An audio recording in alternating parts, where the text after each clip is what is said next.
Welcome back. This is the Intel on eNCA. I'm in conversation with Jesse and Jaron Clegg, the sons of the late Johnny Clegg, and we are talking about this book. It's called Scatterling of Africa, in the words of the late Johnny Clegg. I say in the words of the late Johnny Clegg, Jesse, but Roddy Quinn, in the foreword, reveals that as much as he put in the writing, unfortunately, time ran out on him. And you guys had to take a decision on whether or not there would be a ghost writer that completes the project. Tell me about that. Yeah, his illness was very unpredictable, and he would go through bouts of chemo, and then he would recover. And so he didn't really know how much time he had, and he wrote as much as he could. But when he passed, we had this huge amount of written work that he had put into on his laptop and his, all his notes and stuff that we compiled, and we really wanted to not tarnish his voice and not change a single thing that he had written.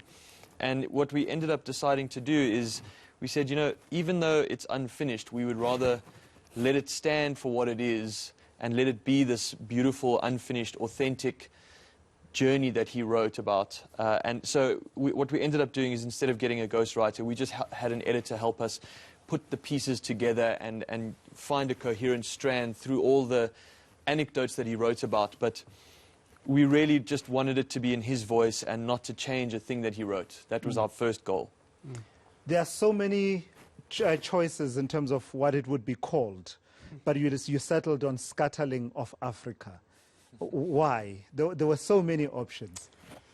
Oh boy, I mean, yeah, you're not wrong there. There was a basket of names we could have gone with. I think, to be honest, it was my dad's favorite song that he wrote. Yeah. It was the song that launched his career in many ways. It launched his international career, and it is also, there's a parallel kind of analogy of it. It's obviously the story of our origins as a species, but it's a story of my dad's origins. How his career really launched off the ground, and we were like, okay. And also, this book, it is my dad's origin story. It is his early years, and so it just kind of all clicked quite well. And of course, I mean, everybody knows the song title and knows absolutely. Knows it. This is the song where he was a lecturer at Wits, if I understand correctly, and decided, that's it, I'm done, I'm out of here. Students, you'll see yourselves. And went on tour and hit #1 in the UK. Yeah, he had this beautiful anecdote about when he was sitting in his lecturer's office saying, I've got this song that's charting in the UK now. I think I'm going to take a sabbatical and I'll be back next year. I just want to go and play some shows. And the prof said to him, I'll never see you again. I'm happy for you, but I know we'll never see you again. He was an anthropologist as well, which means that he was, I see it in the book, by the way, that this is someone who's used to observing things. So I see there's a part where he writes about even sitting in his garden. He would be able to observe these little universes that are at play, etc., etc. How much of that did any of you take up, or I don't know?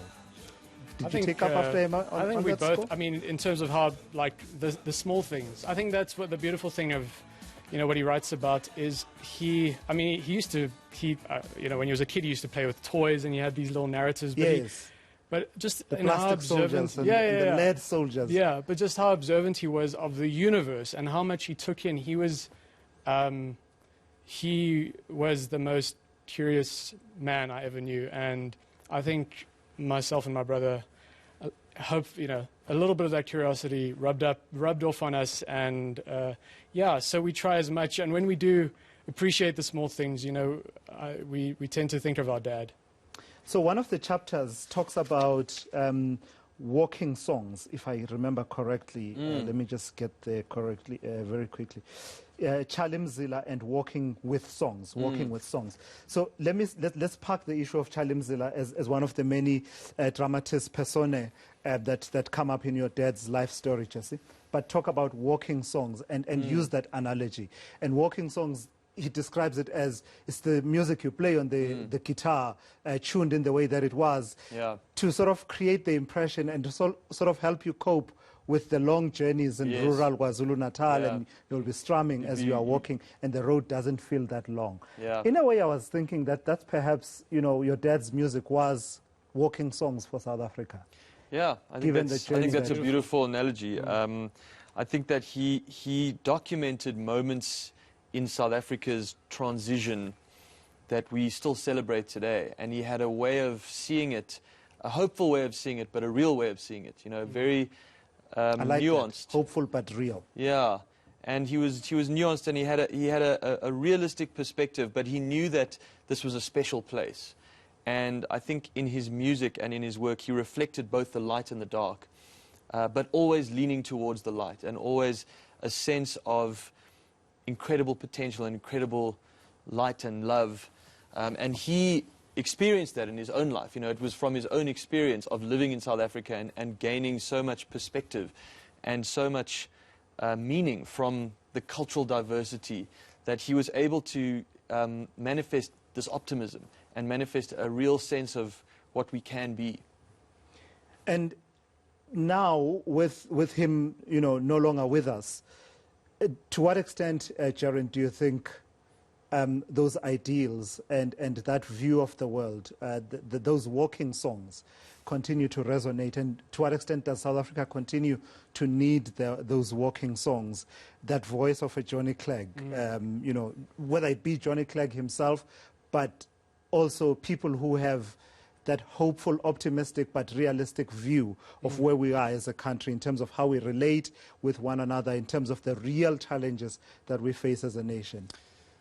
I think, I genuinely think that the key lies in looking back and seeing how we got here.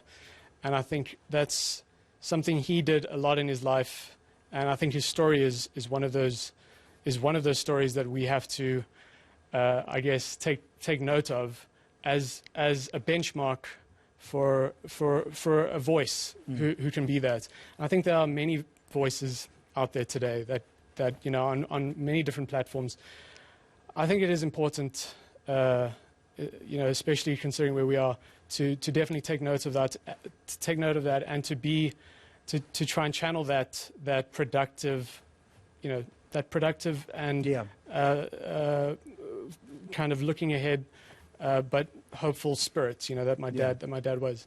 Jesse, how much of a challenge is it for you to present yourself as an artist in your own right now, and people are like, no. You said you are Jesse who? Oh, you are Johnny Clegg's son, and now, you know, how much of a towering giant does he remain for you? Because I have a similar question for the son of the late Joseph Shabalala, for example, because I imagine when he says, I present Ladysmith Black Mambazo, everyone thinks, oh, we have expectations. Yes. What about you? Well, I think the amazing thing about my dad as a father was that he was always very supportive, and he always gave us this this sense of independence and this sense of self-worth. And I think, you know, I grew up in the music industry. I grew up in hotel rooms and airports and backstage at gigs, and you know, traveling around the world, and it gave me this deep sense of the incredible power of music to convey ideas and to connect people, and also the challenges of what it means to be a career musician and how to write songs and how to be disciplined in that way. And so I think it's been an amazing, it's been very useful for me to have a role model. But it's been challenging. You know, I have to find my own way and walk my own path. And I think that was, in a way, my dad's challenge as well. You know, every artist has to define themselves and find their own way. Guys, I'm completely out of time. And by the way, we learn in the book that he got the toys while Johnny Clegg was overseas. You didn't, did you? I got toys. You got toys. We both got toys. All right, let me not start something. Thank you guys for coming. That's Jesse and Jaron Clegg. They're the sons of the late Johnny Clegg.